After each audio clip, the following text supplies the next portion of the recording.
मेहरबानी करे पंहिंजो साथ ॾियो मेहरबानी करे पंहिंजे हक़नि जे लाइ उथो हिकु हिकु थी वेंदो कटिजी वेंदो मिटिजी वेंदो ख़ुदा पंहिंजो साथ ॾियो पंहिंजा हक़ वठो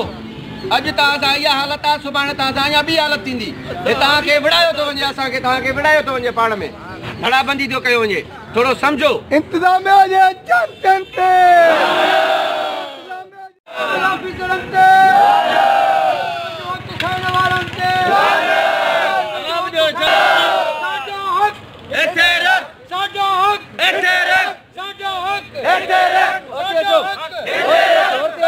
साथ